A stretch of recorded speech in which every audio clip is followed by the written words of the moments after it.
Hi everyone. आज हम भूगोल का पहला क्लास शुरू करने जा रहे हैं और पहले क्लास में हम ये जानेंगे आओ जाने भारत को। ये आओ जाने भारत को एक पहल है जिसमें एपिसोड के माध्यम से आपको प्रत्येक एपिसोड में भारत की संपूर्ण जानकारी दी जाएगी। पहले एपिसोड में हम चर्चा करने वाले हैं आकार एवं स्थिति के बारे में। ऐसे कई सारे एपिसोड होंगे इसमें हम जानेंगे कि भारत की सीमा रेखा क्या है, भारत की सीमा किन किन देशों से लगती है, भारत में कैसी डाइवर्सिटी है, कैसी विविधताएं हैं, माउंटेन्स, रिवर्स, आइलैंड आदि के बारे में, प्लेट्यू, डिजर्ट, सब के बारे में हम गहराई से चर्चा करेंगे। तो आज जो पहला एपिसोड है उसमें हम जानने वाले हैं आकार और स्थिति के बारे में, कि भारत का आकार कैसा है, स्थिति कैसी है। तो सबसे पहले, चूंकि हम सभी जानते हैं कि भारतीय सभ्यता एवं संस्कृति का विकास सिंधु घाटी सभ्यता से जाना जाता है, माना जाता है, जो अपने विशाल साम्राज्यों, सांस्कृतिक विकास और आर्थिक सफलताओं के लिए प्रसिद्ध है भारत हमारा।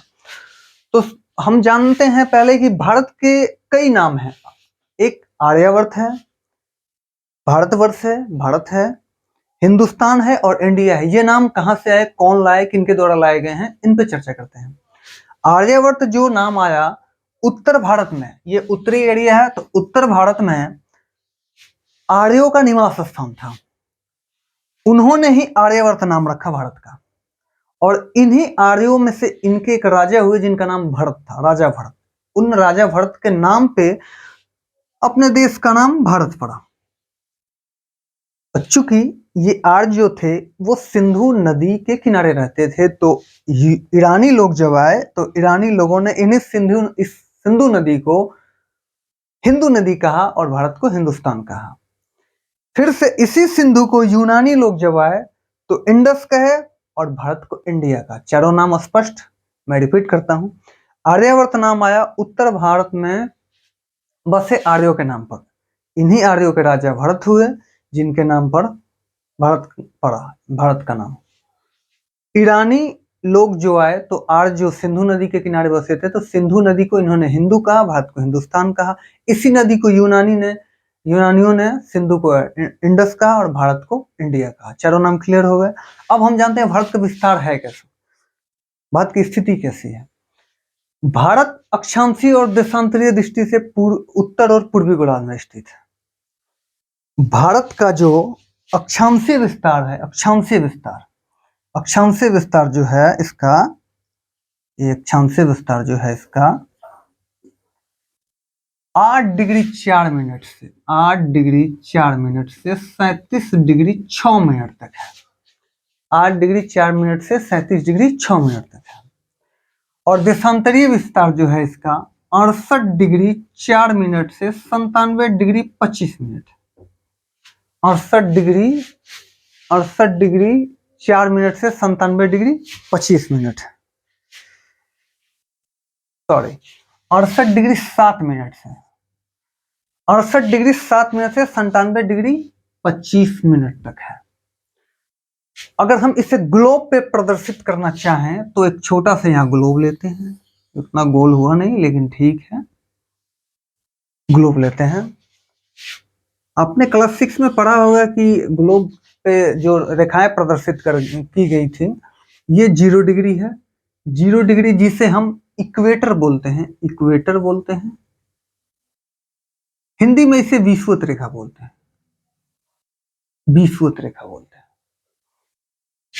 ठीक इसके ऊपर जो मैं बस महत्वपूर्ण रेखाओं को प्रदर्शित कर रहा हूं। ऊपर जो है वो है ट्रॉपिक ऑफ कैंसर। मैं सिर्फ भारत की स्थिति को ग्लोब पे दर्शाने जा रहा हूं। ट्रॉपिक ऑफ कैंसर का मतलब है कर्क रेखा। ये एक और महत्वपूर्ण लाइन है जिसे आर्कटिक वृत्त बोलते हैं। आर्कटिक वृत्त, ये नॉर्थ पोल है, ये साउथ पोल है। ये नीचे विषुवत रेखा के दक्षिण में जो है वो है ट्रॉपिक ऑफ कैप्रिकॉर्न। उसके नीचे जो है वो अंटार्कटिक सर्किल है। अब देखिए, ये 0 डिग्री, मैं मुख्य रेखाओं की बात कर रहा हूं। ये 0 डिग्री विषुवत रेखा है, ये 23 हाफ डिग्री है जो मकर रेखा है। हिंदी में इसे मकर रेखा बोलते हैं। ये 23 हाफ नॉर्थ में है जो कर्क रेखा है। इसे हम कर्क रेखा बोलते हैं, कर्क रेखा बोलते हैं। ये 66.5 है जो आर्कटिक रेखा है, ये 66.5 है जो अंटार्कटिक रेखा है। तो हमारे भारत की बात करें तो हमारा भारत जो अक्षांशीय स्थिति में है वो 8 डिग्री 4 मिनट से, तो ये 0 डिग्री है तो मान लेते हैं यहाँ 8 डिग्री होगा। इसे हम तो प्रत्येक ये 8 डिग्री 4 मिनट हम इसको मान लेते हैं, और 8 डिग्री 4 मिनट 37 डिग्री 6 मिनट की बात हो रही है, तो 37 डिग्री 6 मिनट 23rd हाफ और 66 हाफ के बीच होगा। तो मान लेते एग्जैक्ट तो यहाँ बन नहीं सकता है, छोटा ग्लोब है, ये तो बना दिया जाता है। तो ये जो है अक्षांशीय विस्तार है, ये मान लिए 37 डिग्री 6 मिनट और इसे मान लिए 8 डिग्री 4 मिनट। तो ये भारत का जो स्थिति अक्षांशीय स्थिति वो ये है, यहाँ है भारत की स्थिति अक्षांशीय रूप से, ये ग्लोब पे इसकी स्थिति है। अब ये देशांतरीय रूप में, यानी देशांतरीय, ये अगर मान ले 0 डिग्री, ये देशांतरीय रेखाएं हैं, ऐसे ऐसे ऐसे, तो ये 0 डिग्री अगर है देशांतरीय रेखा, तो इसको अगर हम बांटते जाएं 30 डिग्री 60 डिग्री 90 डिग्री के तरह, तो 68 डिग्री 60 मिनट, यानी 60 डिग्री अगर ये है तो यहाँ 68 डिग्री 7 मिनट से, ये 90 डिग्री है तो यहाँ 97 डिग्री 25 मिनट।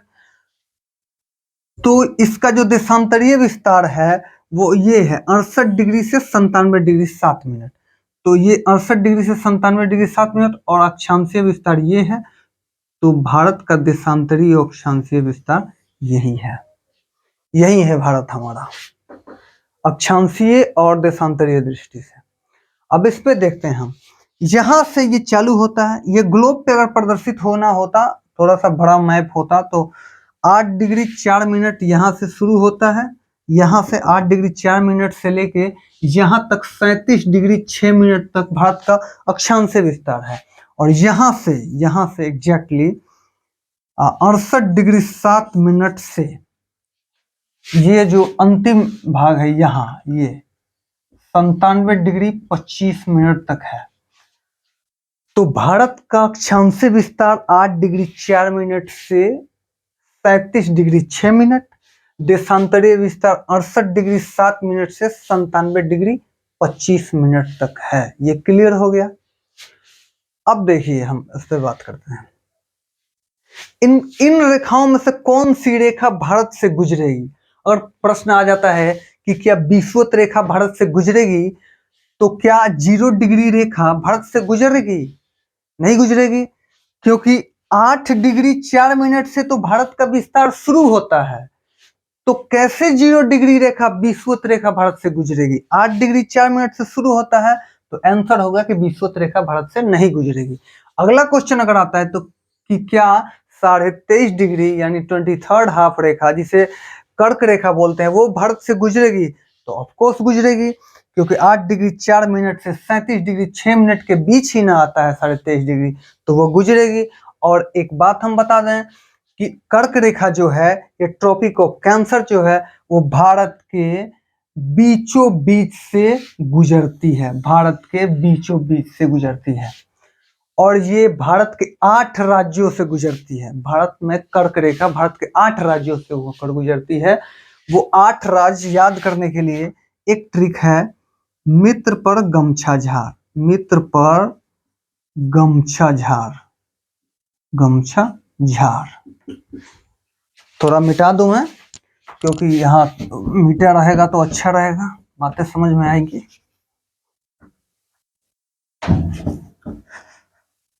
तो देखिए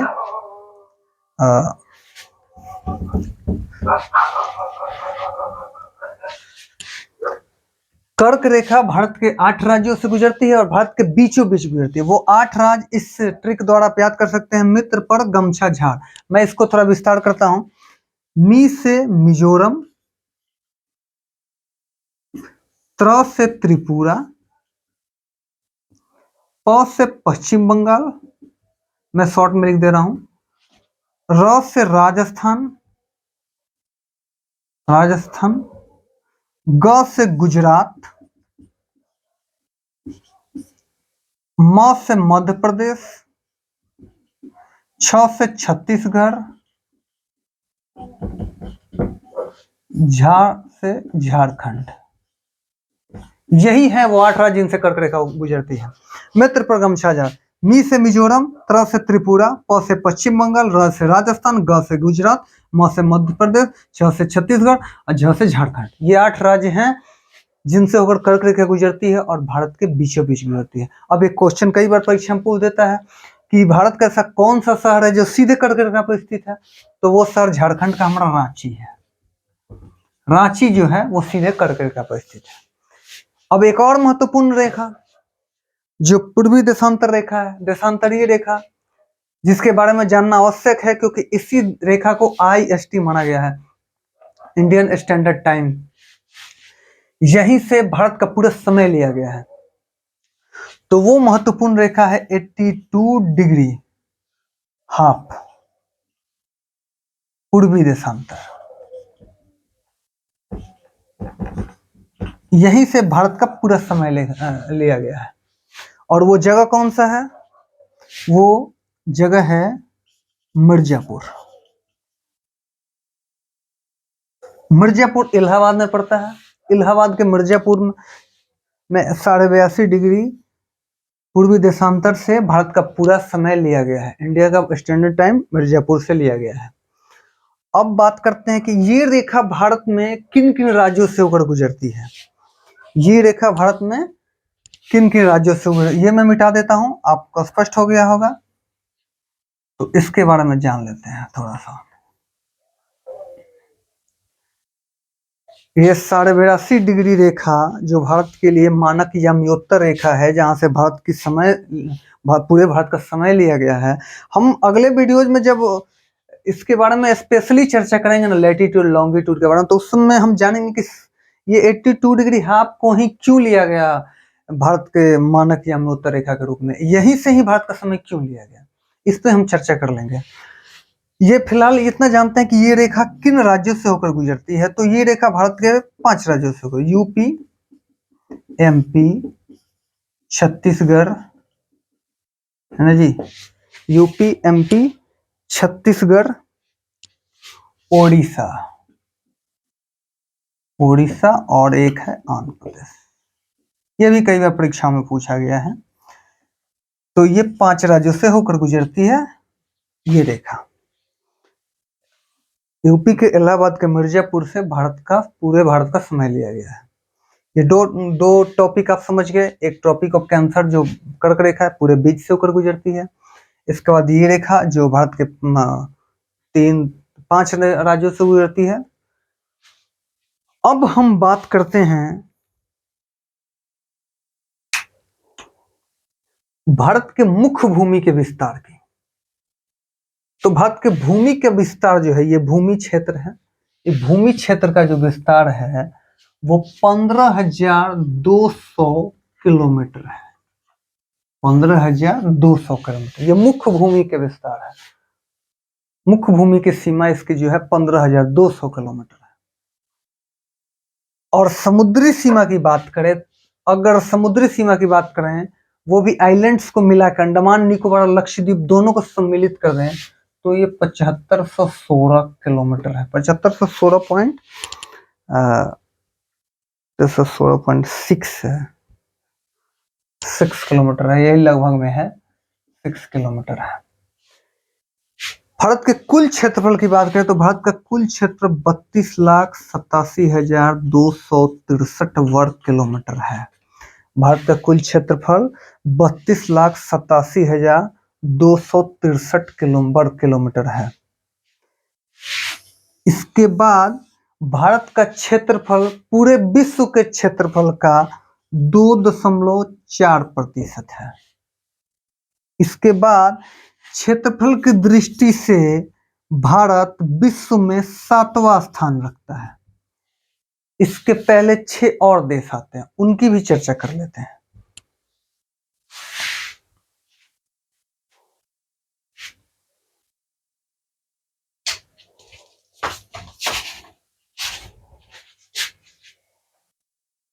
छह और जो देश हैं, जिसके बाद 7वां अपना भारत आता है, उसके लिए एक ट्रिक है और फेमस ट्रिक है, लगभग सभी लोग पढ़े हैं, जाने हैं। कई सारे क्लासेज में, कई सारे कोचिंग में बताए गए हैं। मैं भी उसी को लगा रहा हूँ, कोई दूसरा ट्रिक नहीं लेके आ रहा। आर के कैब आई, इसमें है वो सभी देश। आर से रसिया, कनाडा, चाइना, ये अमेरिका यानी यूएस है, ये ब्राजील है, ये ऑस्ट्रेलिया है और ये इंडिया है। ये है वो 2, 4, 6 देश जो भारत से बड़े हैं क्षेत्रफल की दृष्टि से। 8वां की भी बात करें तो 8वें नंबर पे अर्जेंटीना आता है। अर्जेंटीना आता है। तो ये वो 8 देश हैं जो भारत से बड़े हैं। भारत क्षेत्रफल की दृष्टि से 7वां स्थान रखता है।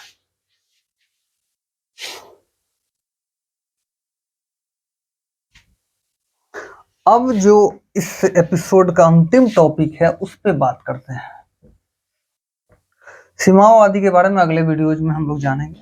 अंतिम टॉपिक के बारे में जानते हैं कि आखिर भारत का जो सबसे दक्षिणतम बिंदु है वो कौन सा है। तो सबसे दक्षिणतम बिंदु है Kanyakumari, sorry Indira point, Indira point है। सबसे उत्तर की बिंदु की बात करें, उत्तरतम बिंदु की बात करें तो इंदिरा कॉल है। इंदिरा कॉल जम्मू कश्मीर में होगा। इसके बाद पश्चिमोत्तर की बात करें,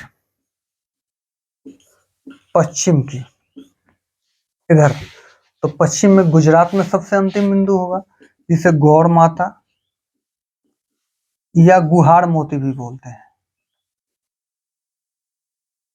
ये गुजरात में। इसके बाद भारत नहीं है।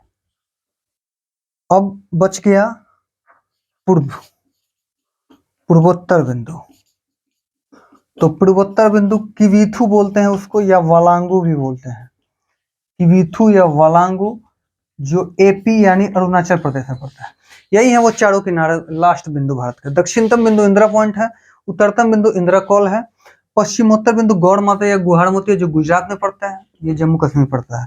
पूर्वोत्तर बिंदु जो है वो किवीथु या वालांगू है, जो अरुणाचल प्रदेश में पड़ता है। अब एक और चीज जान लें, भारत की आकृति जो है वो चतुष्कोणीय है। चतुष्कोणीय होने का मतलब है, चतुष्कोणीय क्यों कहा गया है भारत को? चतुष्कोणीय क्यों कहा गया है भारत को?